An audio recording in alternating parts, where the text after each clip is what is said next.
A paz do Senhor Jesus a todos, irmãos. Glória a Deus, estamos aqui mais uma vez com o nosso segundo podcast, parte da nossa série Mensagens Distantes. Eu me chamo Jedson Mendes, sou o seu mensageiro distante. Louvo a Deus por esse dia que o Senhor nos concedeu mais uma vez. Que Deus possa estender a sua graça sobre aqueles que vão ouvir essa mensagem, estender a sua misericórdia sobre esses tempos que estamos vivendo.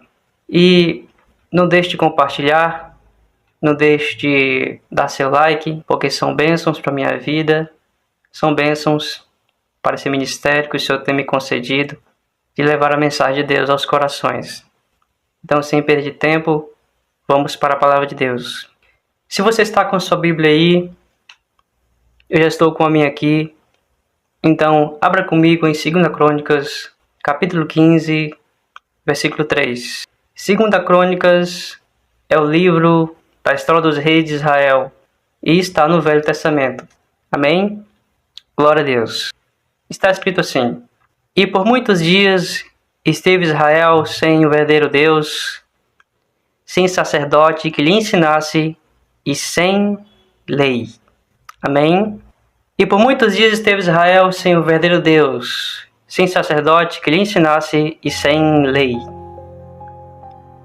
Isso é terrível de se ler.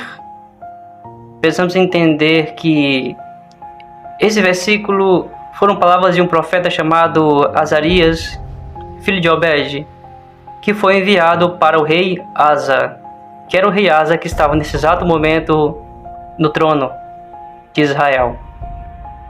O fato é que o contexto em que essa fala ela é destacada na Bíblia é num quadro alarmante que já se estendia por muito tempo sobre a nação.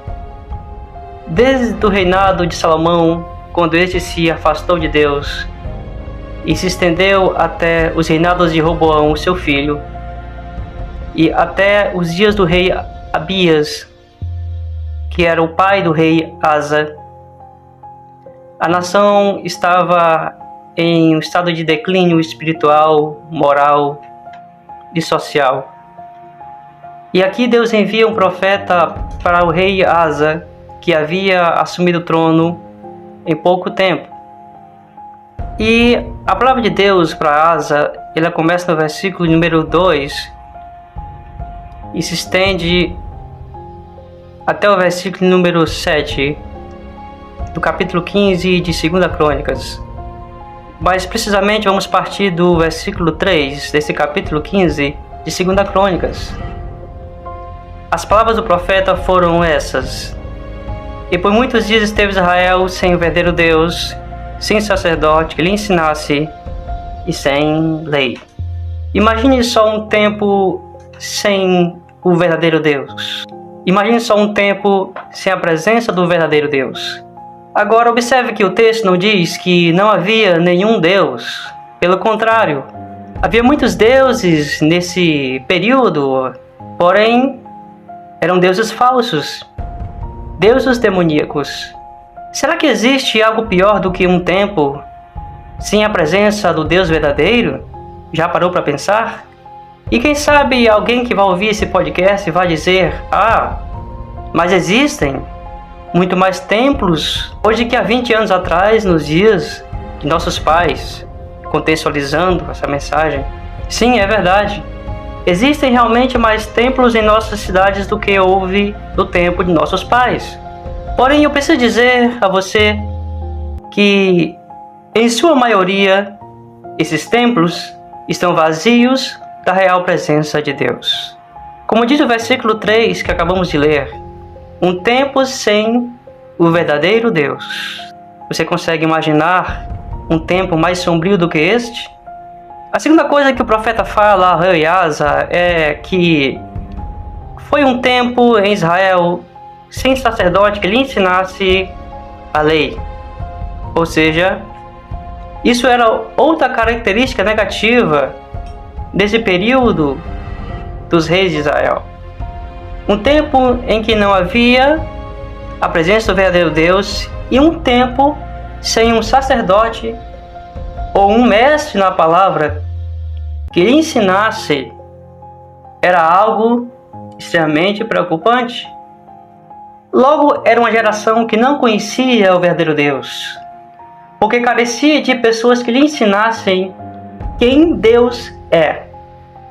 Será que vivemos esse tempo também, em que carecemos de sacerdotes que nos ensinem, ou mestres que nos ensinem quem Deus é? Porque para que alguém ensine quem Deus é, esse precisa primeiro conhecer a Deus. E quem sabe mais uma vez alguém está dizendo, mas existem muito mais ensinos bíblicos, muito mais materiais religiosos do que houve no tempo dos nossos pais. Sim, é verdade. Mas eu digo a você que cada dia mais há mais falsos ensinos que distorcem quem Deus é. Então carecemos de verdadeiros mestres e sacerdotes que nos ensinem quem verdadeiramente Deus é. A outra coisa que o profeta fala para o rei Asa é que era um tempo sem lei. Ou seja, este tempo dos reis de Israel, até o momento em que Asa está no trono, era um tempo sem a palavra de Deus. Ou seja, não havia a presença verdadeira de Deus, só a dos ídolos, de pedra, madeira ou metal. Não havia sacerdotes pedagógicos, não havia mestres que ensinassem quem Deus é, e ainda por cima, não havia a lei do Senhor. Com todas essas características negativas, a nação estava condenada ao fracasso total. Mas, glória a Deus, porque Deus sempre tem uma saída para todas as situações. E essa saída está no versículo 4 desse mesmo capítulo. O versículo 4 diz que quando em sua tribulação a nação convertia-se ao Senhor, o Deus de Israel, e o buscava, Deus era achado por eles. Aleluia! Quando em sua tribulação, quando em suas dificuldades, quando em seus problemas adversos, a nação buscava a Deus, Deus era achado por eles. Aleluia! E foi isso exatamente o que o rei Asa fez. No capítulo 14 do livro de 1 Reis, que é onde se passa todo esse cenário também, nós vemos o momento em que Asa ele assume o trono. E quem era Asa? Asa, sendo filho do rei Abias e bisneto do rei Salomão, ele assume o trono do seu pai após a morte deste e reina por 40 anos. Mas precisamente, pelo menos nesse início do seu reinado, da sua monarquia, ele faz algo bom, ele faz algo reto diante do Senhor. O texto diz, no versículo 11 de 1 Reis, capítulo 15, que Asa, ele faz o que é reto perante os olhos do Senhor. Em Crônicas, diz também que ele faz exatamente isso, ele faz o que é bom diante do Senhor. Ele faz o que é reto e o que é bom diante do Senhor. E o que é que Asa faz? A primeira coisa que Asa faz é reformas radicais em todo o reino. Sim, ele faz reformas profundas em toda a nação, diante do quadro em que estava mergulhada a nação, em trevas espirituais, em trevas sociais. E a primeira coisa que Asa faz está aí no capítulo 15 de 1 Reis, versículo de número 12. Ele remove a imoralidade sexual da nação. Em outras versões fala que ele removeu da terra os homens escandalosos, ou os homens sexualmente escandalosos. A outra coisa que Asa faz assim que ele assume o trono é que ele remove todo o paganismo dos ídolos instituído por seus pais. E é tão séria esta penúltima reforma de Asa que até mesmo a rainha mãe, que na verdade era sua avó, foi retirada e destituída da sua posição. Pois, segundo o texto bíblico e segundo os historiadores, esta mulher havia constituído um ídolo imoral num bosque para que esse fosse adorado com cultos imorais. E esse ídolo era Azera, um deus da fertilidade. O fato é que no capítulo 14, versículo 4 de 2 Crônicas, Asa ele ordena mais reformas. Ele ordena que a nação busque ao verdadeiro Deus. Versículo 4 de 2 Crônicas, capítulo 14, diz que ele ordenou a Judá que buscasse o Senhor, o Deus de seus pais, e ainda mais, ele ordena que o povo obedecesse à lei do Senhor. Se analisarmos bem, nunca uma reforma como esta foi tão necessária em tempos de trevas.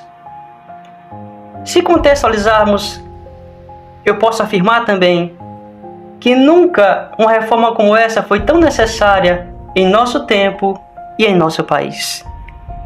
Asa assume o trono e ele remove a imoralidade da terra. Ele remove os escândalos sexuais da terra.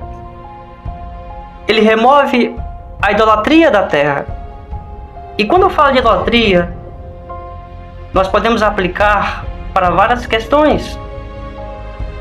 Pois qualquer coisa que se torna prioridade, se torna mais importante que Deus em nossas vidas, é uma idolatria. Asa, ele faz essa reforma. Asa, ele remove a imoralidade.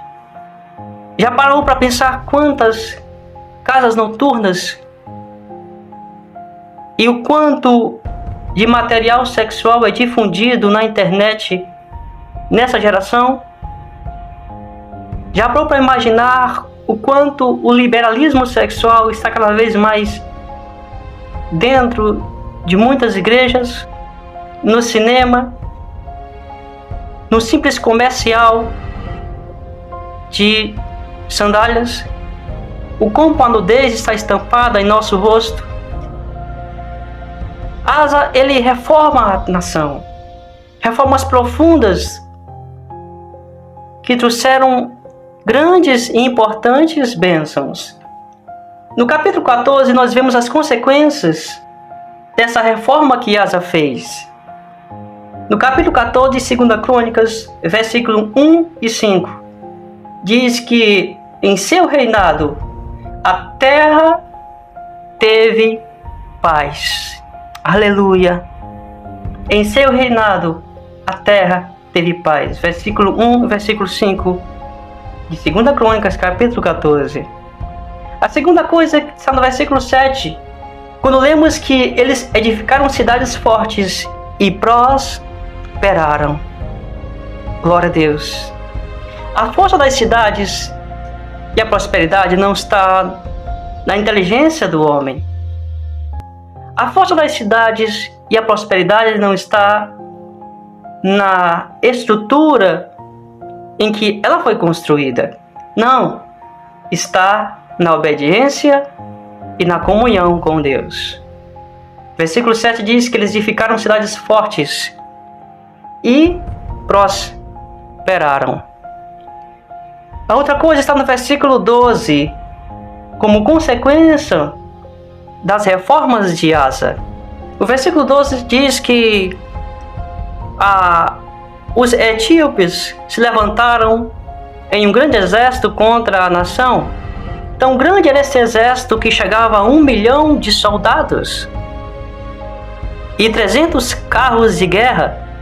Mas o versículo 12 diz que Deus desfez diante de Asa e de Judá o exército dos etíopes. Ou seja, como consequência da integridade desse líder da nação e das reformas que ele institui sobre a nação, removendo toda a sujeira, tudo aquilo que desagradava ao Deus de Israel e ordenando que o povo buscasse o Senhor, Deus faz com que os seus adversários, os seus inimigos, fujam diante deles.